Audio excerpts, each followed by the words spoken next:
And second thing, ಎರಡನೇ ವಿಷಯವನ್ನು ನಾವು ಕಲಿಯುವಾಗ they had divine calling. ಅವರ ದೈವಿಕ ಕರೆಯನ್ನು ಹೊಂದಿದವರಾಗಿದ್ದರು. How did they had divine calling? ಹೇಗೆ ಅವರು ದೈವಿಕ ಕರೆಯನ್ನು ಹೊಂದಿಕೊಂಡ್ರವರು? Zacharias and Elizabeth ಜಕರಿಯ ಮತ್ತು ಎಲಿಜಬೆತರು had a divine calling to brought forth a messenger. ಅವರ ಒಂದು ದೇವರ ಕಡೆಯಿಂದ ಬಂದಂತ ವ್ಯಕ್ತಿಯ ಮೂಲಕವಾಗಿ ಒಂದು ಕರೆಯನ್ನು ಹೊಂದಿದವರಾಗಿದ್ದರು ಅವರಿಬ್ಬರು. They brought forth a messenger. ಅವರು ಬರುವಂತ ಒಬ್ಬ ವ್ಯಕ್ತಿಯ ವಿಷಯವಾಗಿ ಅವರು ಕರೆಯನ್ನು ಹೊಂದಿದರು. Hallelujah. Hallelujah. They had a divine calling of bringing a messenger into this earth. ಈ ಭೂಮಿಯ ಮೇಲೆ ಒಬ್ಬ ವಿಶೇಷವಾದಂತ ವ್ಯಕ್ತಿ ಬರ್ತಾನೆ ಎಂಬುದಾಗಿ ಅವರು ಕರೆಯನ್ನು ಹೊಂದಿದವರಾಗಿದ್ದರು. And Joseph and Mary had a divine calling of bringing Messiah into this earth. ಮತ್ತು ಮರಿಯಳು ಮತ್ತು ಯೋಸೇಫರಿಗೆ ಕೂಡ ಒಂದು ಕರೆ ಬಂತು, ಒಬ್ಬ ಮೆಸ್ಸಿಯನು ನಿಮ್ಮಿಂದ ಹೊರಗಡೆ ಬರ್ತಾನನ್ನುವಂತ ಒಂದು ಕರೆಯನ್ನು ಅವರು ಹೊಂದಿದವರಾಗಿದ್ದರು. Hallelujah. Hallelujah. Elizabeth and Zacharias had a divine calling of messenger. ಆತನು ಭೂಲೋಕದ ಮೇಲೆ ಒಬ್ಬ ಮೆಸೆಂಜರ್, ಒಬ್ಬ ವ್ಯಕ್ತಿ ನಿಮ್ಮೊಳಗಿಂದ ಬರ್ತೇನೆ ಅನ್ನುವಂತ ಒಂದು ದೈವಿಕ ಕರೆಯನ್ನು ಜಕರಿಯ ಮತ್ತು Elizabeth ಹೊಂದಿದವರಾಗಿದ್ದರು. But Mary and Joseph had a calling to bring a Messiah into this earth. ಮರಿಯಳು ಮತ್ತು ಯೋಸೇಫನು ಕೂಡ ಒಂದು ದೈವಿಕ ಕರೆ ಬಂತು, ನಿಮ್ಮ ಮೂಲಕವಾಗಿ ಮೆಸ್ಸಿಯನು ಭೂಲೋಕಕ್ಕೆ ಬರ್ತೇನೆ ಅನ್ನುವಂತ. Hallelujah. Hallelujah. How did they had this divine calling? ಹೇಗೆ ಅವರು ಒಂದು ದೈವಿಕ ಕರೆಯನ್ನು ಹೊಂದಿಕೊಂಡ್ರು? We can see when Zacharias was in the temple, he had a divine calling. The angel came. ಆತನು ಜಕ್ಕಯ್ಯನು ದೇವರ ಆಲಯದಲ್ಲಿ ದೇವರ ಸಾನ್ನಿಧ್ಯ ಸೇವೆಯನ್ನು ಮಾಡುತ್ತಿರುವಾಗ ಪರಲೋಕದಿಂದ ಇಳಿದು ಬಂದಂತ ಒಬ್ಬ ದೂತನು ಆತನೊಂದಿಗೆ ಮಾತನಾಡಿ ಆ ಒಂದು ಪರಲೋಕದ ಕರೆಯನ್ನು ಆತನು ಹೊಂದಿಕೊಳ್ತಾನೆ. And Joseph and Mary had a divine calling. ಆ ಜೋಸಫಳು ಮರಿಯಳು ಕೂಡ ಪರಲೋಕದಿಂದ ಇಳಿದು ಬಂದಂತ ದೂತನ ಮೂಲಕವಾಗಿ ಅವರು ಕರೆಯನ್ನು ಹೊಂದಿಕೊಳ್ತಾರೆ. Hallelujah. Hallelujah. Second thing they had common was divine. ಅವರಿಬ್ಬರ ದಂಪತಿಯಲ್ಲಿರುವಂತ ಒಂದು ಮುಖ್ಯವಾದಂತ ವಿಷಯ ಏನಂದ್ರೆ ಇಬ್ಬರಿಗೂ ಒಂದು ದೈವಿಕ ಕರೆಯನ್ನು ಹೊಂದಿಕೊಂಡವರಾಗಿದ್ದಾರೆ. Hallelujah. Hallelujah. First point, divine lifestyle. ಮೊದಲನೇ ವಿಷಯ ಏನಂತಂದ್ರೆ ಒಂದು ದೈವಿಕವಾಗಿರುವಂತ ಜೀವನ ಶೈಲಿಯನ್ನು ಹೊಂದಿಕೊಂಡಿದ್ರು. Second point, ಆದ್ರೆ ಎರಡನೇ ವಿಷಯಕ್ಕೆ ಬರುವಾಗ divine calling. ಅವರು ದೈವಿಕವಾಗಿರುವಂತ ಒಂದು ಕರೆಯನ್ನು ಹೊಂದಿದವರಾಗಿದ್ದರು. Now third point, ಆದ್ರೆ ಮೂರನೇ ವಿಷಯಕ್ಕೆ ನಾವು ಬರುವಾಗ divine faith. ಅವರು ದೈವಿಕವಾಗಿರುವಂತ ನಂಬಿಕೆಯನ್ನು ಹೊಂದಿದವರಾಗಿದ್ದರು. How did this both couple had a divine faith?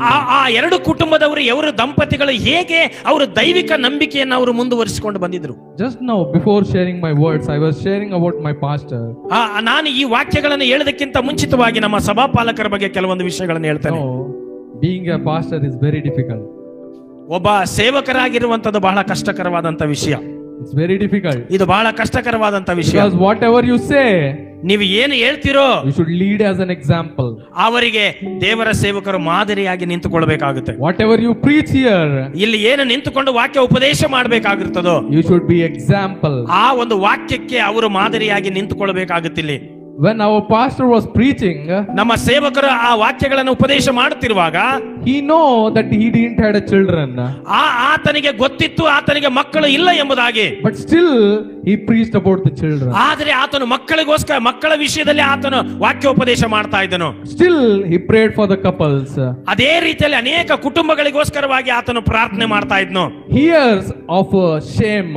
ಆದ್ರೆ ಅದೇ ಸಮಯದಲ್ಲಿ ಆತನಿಗೆ ಒಂಥರ ಮುಜುಗರ ಆಗುವಂತ ಪರಿಸ್ಥಿತಿಯಲ್ಲಿ ಇದ್ರು. God, what? I am praying for all of them. ದೇವರೇ, ಯಾಕೆ ನಾನು ಅನೇಕರ ದಂಪತಿಗಳಿಗಾಗಿ ಮಕ್ಕಳಿಗಾಗಿ ನಾನು ಪ್ರಾರ್ಥನೆ ಮಾಡ್ತಾ ಇದ್ದೇನೆ. They are getting children. ಆದ್ರೆ ನಾನು ಪ್ರಾರ್ಥನೆ ಮಾಡುವಾಗ ಅನೇಕರು ಮಕ್ಕಳನ್ನು ಹೊಂದಿಕೊಳ್ತಾ ಇದ್ದಾರೆ. What about me? ಆದ್ರೆ ನನ್ನ ವಿಷಯದಲ್ಲಿ ಯಾಕೆ ತಡವಾಗ್ತಾ ಇದೆ? What about our family? ನಮ್ಮ ಕುಟುಂಬದ ವಿಷಯದಲ್ಲಿ ಯಾಕೆ ತಡವಾಗ್ತಾ ಇದೆ? People are looking after us. ಜನರೆಲ್ಲರೂ ನಮ್ಮನ್ನೇ ದೃಷ್ಟಿಸಿ ನೋಡ್ತಾ ಇದ್ದಾರೆ. They are questioning us. ಅನೇಕರು ನಮ್ಮನ್ನು ಪ್ರಶ್ನೆ ಮಾಡ್ತಾ ಇದ್ದಾರೆ. They are doubting us. ಅನೇಕರು ನಮ್ಮ ಮೇಲೆ ಅನುಮಾನ ಪಟ್ಟು ನೋಡ್ತಾ ಇದ್ದಾರೆ. He is praying but he is not getting children. ಆತನು ಅನೇಕರ ಮಕ್ಕಳಿಗೋಸ್ಕರ ಪ್ರಸಂಗ ಮಾಡ್ತಾ ಇದ್ದಾರೆ, ಆದ್ರೆ ಅವರು ಮಾತ್ರ ಮಕ್ಕಳು ಆಗ್ತಾ ಇಲ್ಲಲ್ಲ ಎಂಬುದಾಗಿ. Hallelujah. Hallelujah. Same thing happened between Zacharias and Elizabeth. ಅದೇ ಸಮಯದಲ್ಲಿ ಇಲ್ಲಿ ವಾಕ್ಯದಲ್ಲಿ ನೋಡ್ತೇವೆ, ಜಕರಿಯ ಮತ್ತು ಎಲಿಜಬೆತ್ ಜೀವನದಲ್ಲಿ ಕೂಡ ಆ ಜಕರಿಯನು ಒಬ್ಬ ಸೇವಕನಾಗಿದ್ದನು, ಯಾಜಕನಾಗಿದ್ದನು ಸಭಾ ಮಂದಿರದಲ್ಲಿ. ಅದೇ ರೀತಿಯಲ್ಲಿ ಈತನು ಕೂಡ ಮಕ್ಕಳಿರಲಿಲ್ಲ. They both were faithful. ಅವರು ಅನೇಕ ಸಾರಿ ದೇವರಿಗೆ ಪ್ರತಿಯೊಂದು ವಿಷಯದಲ್ಲಿ ಅವರು ಬಹಳ ನಂಬಿಕಸ್ಥರಾಗಿ ನಡ್ಕೊಳ್ತಾ ಇದ್ರು. First point we see they had a divine lifestyle. ಮೊದಲನೇದಾಗಿ ನಾವು ನೋಡಿದ್ವಿ ಅವರಿಗೆ ಒಂದು ದೈವಿಕವಾಗಿರುವಂತ ಒಂದು ಜೀವನ ಶೈಲಿಯನ್ನು ಹೊಂದಿಕೊಂಡವರಾಗಿದ್ದರು. Divine lifestyle. ಅವರ ಜೀವನದಲ್ಲಿ ದೈವಿಕವಾಗಿರುವಂತ ಒಂದು ಜೀವನ ಶೈಲಿಯನ್ನು ಹೊಂದಿಕೊಂಡು ನಡ್ಕೊಳ್ತಾ ಇದ್ರು. They had faith. ಅವರ ದೇವರಿಗೆ ಯಾವಾಗಲೂ ನಂಬಿಕಸ್ಥರಾಗಿದ್ರು. They are obedience. ಅವರ ವಿಧೇಯರಾಗಿ ನಡ್ಕೊಳ್ತಾ ಇದ್ರು. In spite of all this, ಇವೆಲ್ಲ ಒಳ್ಳೆಯ ಗುಣಗಳು ಇದ್ರೂ ಕೂಡ they didn't had a children. ಅವರಿಗೆ ಮಕ್ಕಳಿರಲಿಲ್ಲ. They were barren. ಆಕೆ ಬಂಜೆಯಾಗಿದ್ದರು For many years. ಅನೇಕ ವರ್ಷಗಳವರೆಗೂ. It's not 1 year. ಅದು 1 ವರ್ಷವಲ್ಲ. It's not 2 years. ಅದು 2 ವರ್ಷವಲ್ಲ. It's not 3 years. ಅದು 3 ವರ್ಷವಲ್ಲ. They were for many years. ಅವರು ಅನೇಕ ವರ್ಷಗಳ ಕಾಲ ಮಕ್ಕಳಾಗದೆ ಬಂಜೆಯಾಗಿ ನಿಂತುಕೊಂಡಿದ್ದರು. Hallelujah. We see in the Bible it says for many years they were barren. ಅವರ ಬಗ್ಗೆ ಓದುವಾಗ ಸತ್ಯವೇದದಲ್ಲಿ ಈಗ ಬರೆಯಲ್ಪಟ್ಟಿದೆ ಅವರು ಅನೇಕ ವರ್ಷಗಳು ಬಂಜೆಯಾಗಿದ್ದರು ಎಂಬುದಾಗಿ ವಾಕ್ಯದಲ್ಲಿ ಬರೆದಿದೆ. Hallelujah. Hallelujah. One couple, ಒಂದು ಕುಟುಂಬ, they were barren. ಅವರು ಬಂಜೆಯಾಗಿದ್ದರು. Another couple, ಇನ್ನೊಂದು ದಂಪತಿಗಳು, they still not married. ಅವರು ಇನ್ನೂ ಮದುವೆನೇ ಆಗಿಲ್ಲ. But Mary got pregnant. ಆದ್ರೆ ಮರಿಯಳು ಆಗ್ಲೇ ಗರ್ಭಿಣಿಯಾಗಿದ್ದಳು. Before marriage. Before marriage. ಅವರ ಮದುವೆಗಿಂತ ಮುಂಚಿತವಾಗಿ. In 2025 itself. ಈಗ 2025ರಲ್ಲಿ if anyone gets pregnant before marriage, ಯಾರಾದ್ರೂ ಮದುವೆಗೆ ಮುಂಚೆ ಯಾರಾದ್ರೂ ಗರ್ಭಿಣಿ ಆದ್ರೆ Instagram, Twitter, YouTube, Facebook, ಇವೆಲ್ಲದರಲ್ಲಿ ಇನ್ಸ್ಟಾಗ್ರಾಮ್, ಫೇಸ್ಬುಕ್ ಇವೆಲ್ಲದರಲ್ಲಿ ಕೂಡ ಫ್ಲಾಶ್ ನ್ಯೂಸ್, ಬ್ರೇಕಿಂಗ್ ನ್ಯೂಸ್, ಅವರಿಗೆ ಪ್ರಮುಖವಾದಂತ ಸಂದೇಶ ಬರ್ತಾ ಇರ್ತದೆ. Heroines getting pregnant, heroes getting pregnant, everyone getting pregnant, it becomes breaking news. ಅದು ಒಂದು ದೊಡ್ಡ ಬ್ರೇಕಿಂಗ್ ನ್ಯೂಸ್ ಆಗಿ ಅವರು ಮದುವೆ ಮುಂಚೆ ಹಿಂಗಾಯ್ತು ಹಂಗಾಯ್ತು ಪ್ರೆಗ್ನೆಂಟ್ ಆದ್ರೆ ಅಂತೇಳಿ ಅನೇಕ ವಿಷಯಗಳು ಬ್ರೇಕಿಂಗ್ ನ್ಯೂಸ್, ಫ್ಲಾಶ್ ನ್ಯೂಸ್ ಆಗಿ ಬರ್ತಾ ಇರ್ತದೆ. Even they hold hands together, it becomes a news. Both the hero heroines they hold hands, it becomes news. So ಅವರು ಅಳುಬರಾಗಿದ್ರು ಕೂಡ ಅವ್ರ ಬಗ್ಗೆ ಹೆಚ್ಚು ಪ್ರಸಾರವಾಗ್ತದೆ. ಅವರಿಬ್ರು ಕೈ ಇಟ್ಕೊಂಡಿದ್ರು ಅವ್ರ ಬಗ್ಗೆ ಪ್ರಸಾರ ಮಾಡ್ತಾರೆ. ಅವರಿಬ್ಬರ ಜೊತೆಯಲ್ಲಿದ್ದು ಕೈ ಹಿಡಿದ್ರು ಕೂಡ ಅವ್ರ ಬಗ್ಗೆ ಪ್ರಸಾರ ಜಾಸ್ತಿ ಆಗ್ತದೆ. Holding. Imagine there is a couple, Joseph and Mary. ಇಲ್ಲಿ ನೀವು ಕಲ್ಪನೆ ಮಾಡ್ಕೊಳ್ರಿ, ಯೋಸೇಫ ಮತ್ತು ಮರಿಯಳು ಇನ್ನೂ ಮದುವೆನೇ ಆಗಿಲ್ಲ. They didn't get married. ಅವರಿಬ್ರು ಮದುವೆನೇ ಆಗಿಲ್ಲ. And she was a virgin. ಆಕೆ ಕನ್ಯೆಯಾಗಿದ್ದಾಳೆ. And I am imagining myself. ನಾನು ನನ್ನ ಬಗ್ಗೆ ನಾನು ಯೋಚನೆ ಮಾಡ್ತೇನೆ. Maybe ಒಂದು ವೇಳೆ Joseph came to see Mary. ಆತನು ಮರಿಯಳನ್ನು ನೋಡ್ಲಿಕ್ಕೆ ಬಂದಾಗ she was a virgin. ಆಕೆ ಕನ್ಯೆಯಾಗಿದ್ದಾಳೆ. She came from a good family. ಆಕೆ ಒಳ್ಳೆಯ ಮನೆತನದಿಂದ ಬಂದಿದ್ದಾಳೆ. He accepted for the marriage. ಆತನು ಪರವಾಗಿಲ್ಲಪ್ಪ ಈಕೆನ ಮದುವೆ ಆಗಬಹುದು ಎಂಬುದಾಗಿ ಆತನು ಮನಸ್ಸಲ್ಲಿ ಅಂದುಕೊಳ್ತಾನೆ. And they accepted for the marriage. ಆತನು ಮದುವೆಗೋಸ್ಕರವಾಗಿ ಆತನು ಒಪ್ಪಿಕೊಳ್ತಾನೆ. And I am imagining, it's not written in the Bible. ಇದು ಬೈಬಲ್ ಅಲ್ಲಿ ಬರೆಯಲ್ಪಟ್ಟಿಲ್ಲ. ನಾನು ಆತರ ಕಲ್ಪನೆಗಾಗಿ ನಾನು ಯೋಚನೆ ಮಾಡ್ತಾನೆ. It's my story. ಅದು ನನ್ನ ಕಥೆಯಾಗಿ. Hallelujah. Hallelujah. So before marriage, Joseph came to know that Mary became pregnant. ಮದುವೆಗಿಂತ ಮುಂಚಿತವಾಗಿ ಯೋಸೇಫನಿಗೆ ಗೊತ್ತಾಯಿತು ಆಕೆ ಆಗಲೇ ಗರ್ಭಿಣಿ ಆಗಿದ್ದಾಳೆ ಎಂಬುದಾಗಿ. And now he is in a situation, he don't want to publicly shame Mary and publicly reject Mary. ಆತನು ಇದೆಲ್ಲ ತಿಳ್ಕೊಂಡ ಮೇಲೆ ಯೋಸೇಫನು ಮನಸ್ಸಲ್ಲಿ ಅಂದುಕೊಳ್ತಾನೆ, ಮೇರಿಯ ಬಗ್ಗೆ ಎಲ್ಲಿ ವಿಚಾರ ಮಾಡಬಾರದು, ಹೇಗಾದ್ರೂ ಮಾಡಿ ಈ ಮದುವೆಯನ್ನು ನಾನು ತಿರಸ್ಕಾರ ಮಾಡಬೇಕೆಂಬುದಾಗಿ ಆತನು ಯೋಚಿಸ್ತಾ ಇದ್ದ. And he don't wanted to publicly say that.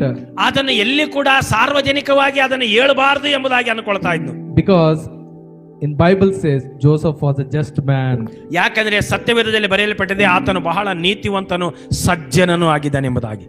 Hallelujah. Hallelujah. One couple had a barrenness.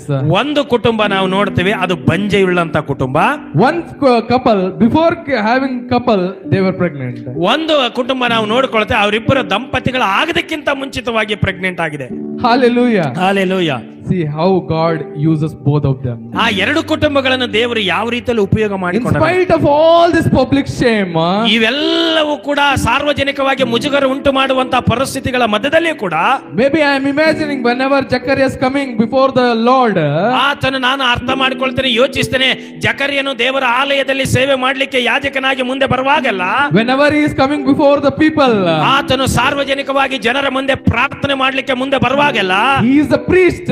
ಆತನು ಒಬ್ಬ ಯಾಜಕನಾಗಿ he may be praying for the children, ಆತನು ಅನೇಕರಿಗೋಸ್ಕರ ಪ್ರಾರ್ಥನೆ ಮಾಡುತ್ತಾ ಇರಬಹುದು, he may be praying for other children, ಆತನು ಬೇರೆ ಮಕ್ಕಳಿಗೋಸ್ಕರ ಆತನು ಪ್ರಾರ್ಥನೆ ಮಾಡ್ತಾ ಇರಬಹುದು. but whenever they are praying for their own children, ಅವರು ತಮಗೋಸ್ಕರವಾಗಿ ತಮ್ಮ ಮಕ್ಕಳಿಗಾಗಿ ಅವರ ಪ್ರಾರ್ಥನೆ ಮಾಡುತ್ತಿರುವಾಗ he is not answered. ಅದಕ್ಕೆ ಉತ್ತರ ಬರದೇ ಇರುವಾಗ, now Mary was praying, ಆ ಮರಿಯಳು ಅಲ್ಲಿ ಪ್ರಾರ್ಥನೆ ಮಾಡ್ತಾ ಇದ್ದಾಳೆ, Joseph was praying, ಆತನು ಯೋಸೇಫನು ಪ್ರಾರ್ಥನೆ ಮಾಡ್ತಾ ಇದ್ದಾನೆ. before marriage ಆ ಮದುವೆಗಿಂತ ಮುಂಚಿತವಾಗಿ they got pregnant. ಅವರು ಗರ್ಭಿಣಿಯಾಗಿರುವಂತದ್ದು ಕುರಿತಾಗಿ one couple have a barrenness, ಒಂದು ಕುಟುಂಬ ಬಂಜಿಯಾಗಿ ನಿಂತುಕೊಂಡಿದೆ. one couple before becoming couple had a virgin. ಒಂದು ಕುಟುಂಬ ನಾವು ನೋಡ್ತೀವಿ ದಂಪತಿ ಆಗದಕ್ಕಿಂತ ಮುಂಚಿತವಾಗಿ ಗರ್ಭಿಣಿಯಾಗಿರುವಂತದ್ದು. but in both the couple, ಆ ಎರಡು ದಂಪತಿಗಳು, ಎರಡು ಕುಟುಂಬಗಳು, they had only one common thing, ಅವರಿಬ್ಬರಿಗೂ ಇರುವಂತ ಒಂದೇ ಒಂದು ಕಾಮನ್ ಆಗಿರುವಂತ ವಿಷಯ, they had divine faith. ಅವರಿಬ್ಬರಿಗೂ ಕೂಡ ದೈವಿಕವಾಗಿರುವಂತ ನಂಬಿಕೆ. They had divine faith. ಅವರಿಗೆ ದೈವಿಕವಾಗಿರುವಂತ ನಂಬಿಕೆ ಇರುವಂತ, they believed in God's word. ಅವರ ದೇವರ ವಾಕ್ಯವನ್ನು ನಂಬಿದವರಾಗಿದ್ದರು.